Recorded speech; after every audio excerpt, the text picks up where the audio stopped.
सदर जलसा, काबिल एहतराम असातिज़ा और मेरे अजीज साथियों, अस्सलामु अलैकुम व रहमतुल्लाहि व बरकातुहू।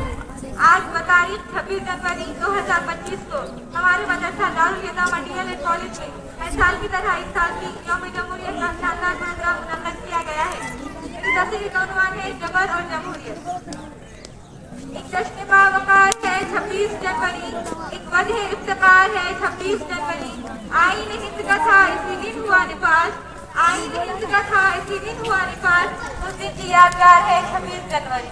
सदर वकार 15 अगस्त 1947 को बड़ी कुर्बानियों और जद्दोजहद के बाद हमारा मुल्क भारत अंग्रेजों की 150 साल की गुलामी के बाद आजाद तो हो गया था, लेकिन आजाद मुल्क का बना अपना कोई कानून नहीं था। अंग्रेजों के बनाए कानून पर ही अवाम अमल करने पर मजबूर थी। इसलिए मुल्क में चारों तरफ बेरोजगारी, भेदभाव, मसावत फैला हुआ था।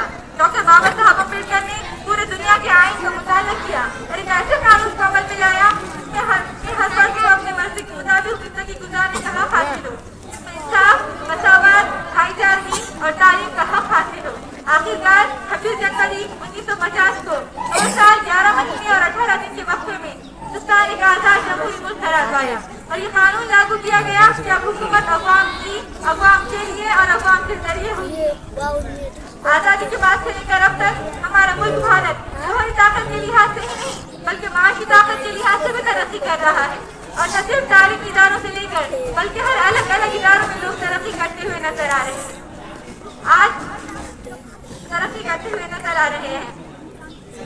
आज आजादी के तमाम अज़ीज़ान गिरामी कद्र जिनके दौर विज़ारत में मसाजिद शहीद हुई, क्या नहीं देखा उनकी रुसवाई और सुबह वाली सुप्रीम कोर्ट ने। मैं पूछना चाहती हूँ, क्या तुम डरते हो हुकूमत की फिरका परस्त से? क्या तुम डरते हो तलाक़ सलासा के कानून पास होने से? क्या तुम डरते हो हिजाब पर पाबंदी लगाने से? क्या मुल्क को आजाद करने में मुसलमान मुजाहिदीन आजादी का कोई हिस्सा नहीं था? याद कीजिए सलाहुद्दीन अय्यूबी के जज्बा ईमानी को, याद कीजिए फातिह उंदुस की गैरत ईमानी को, याद कीजिए 372 जियालों की बहादुरी को, याद कीजिए मौलाना अबुल कलाम आजाद की कुर्बानियों को, याद कीजिए शहीद टीपू सुल्तान रहमतुल्लाह अलैह की जिंदा दिली को। हजारों का लश्कर भी उन्हें शिकस्त न दे सका क्योंकि उन्हें डर नहीं था, उन्हें खौफ नहीं था, उन्हें अपने अल्लाह पर पूरा भरोसा था। मैं पूछना चाहती हूँ, क्या फर्क है हम में और मुसलमान मुजाहिदीन आजादी में? फर्क बस इतना है कि उस वक्त इत्तेहाद था, लोग मुकाबले के लिए मुत्तहिद होकर आगे बढ़ते थे। उस वक्त इनकलाब का दौर था।